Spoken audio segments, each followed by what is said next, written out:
Good evening.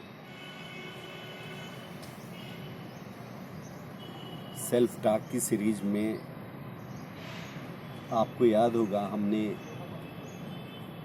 एक video में अपने आप से या कहें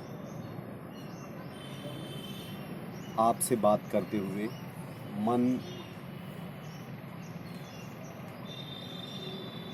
और बुद्धि और अहंकार के विषय में बात की थी और ये भी कहा था कि ये संत सद्गुरु कहते हैं कि ये चेतना के रोग हैं।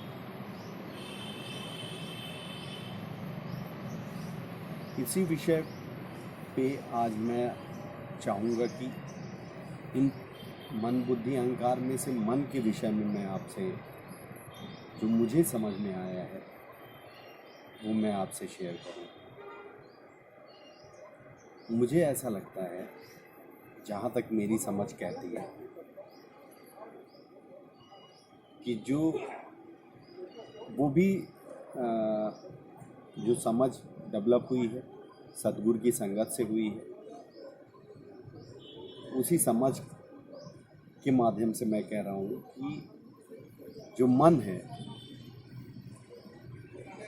मन के विषय में सद्गुरु कहते हैं, भगवान बुद्ध ने भी कहा है कि जिस तरह का अन्न और जिस भाव से हम ग्रहण करते हैं, इवन भगवान बुद्ध तो यहाँ तक कहते हैं कि जिस भाव से बनाया जाता है वो भाव भी अन्न में शामिल रहता है, और जिस भाव से आप ग्रहण करते हैं वो सब कुछ अन्न में समाहित हो जाता है। भगवान बुद्ध तो इतना, ये भगवान बुद्ध का संदेश भी मैंने कहीं, मतलब ऐसा नहीं कि हाँ पढ़ा भी है, पर संगत से मैंने सुना भी है। तो आप जो भगवान बुद्ध कह रहे हैं कि जो आप अन्न ग्रहण करते हैं उसी अन्न के हिसाब से, या जो आप अन्न जिस तरह का आप लेते हो उसी तरह से आपका मन बनता है। ये बहुत महत्वपूर्ण और बहुत बारीक बात है। इसका मतलब ये समझिए कि इस बात का कोई तोड़ नहीं है, ये अक्षरशः सत्य है। क्योंकि यदि भगवान बुद्ध कह रहे हैं या सद्गुरु कह रहे हैं तो सत्य ही है।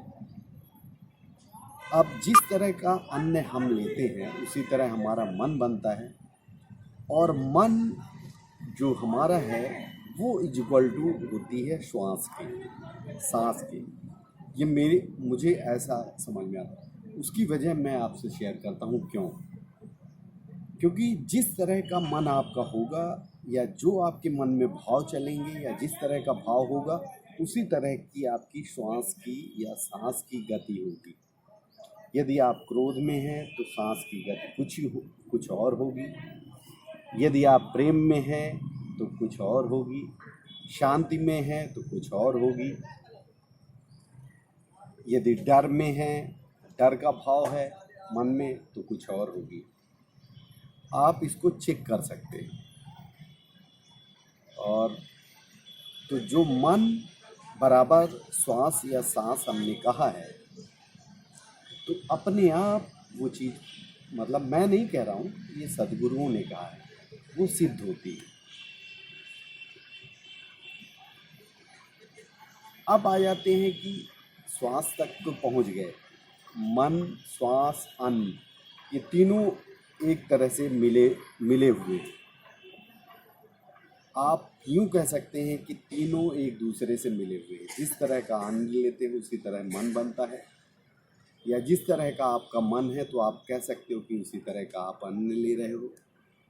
और वर्तमान समय में कभी भी या अभी या और किसी भी समय आप चेक कर सकते हो कि आपके मन में जो भाव है उसी हिसाब से आपकी श्वास की गति चल रही होगी।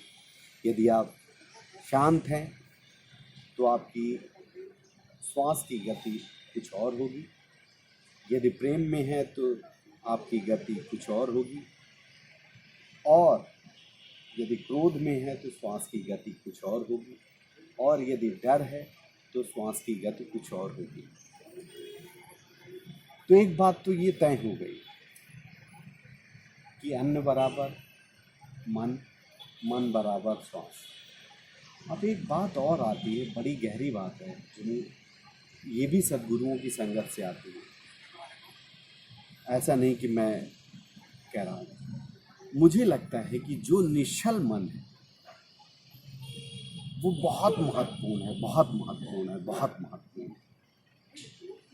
और निश्चल मन इतना महत्वपूर्ण है, उदाहरण के लिए मैं आपको बताऊं कि आप प्रहलाद का नाम सुने होंगे, और प्रहलाद और हिरण्याकश्यप की कहानी आपको पता होगी।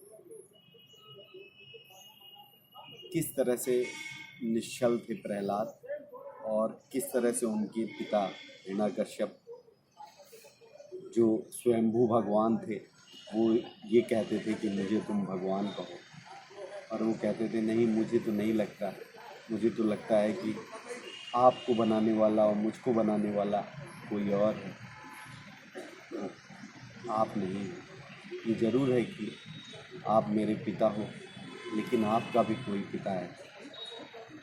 बालक मन, बड़ा निश्चल मन,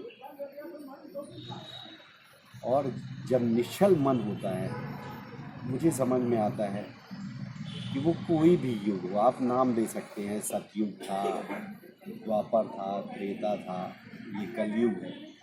मुझे तो लगता है कि अभी और यहीं कृष्ण भी हैं, अभी और यहीं राम भी हैं, अभी और यहीं नरसिंह भगवान भी हैं। यदि आप में पात्रता है, मुझ में पात्रता है, तो सारा का सारा खेल पात्रता पे है।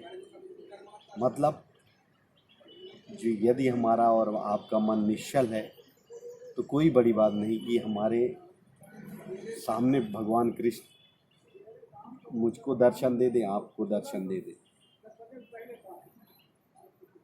तो निश्चल मन एक तरह की पात्रता है।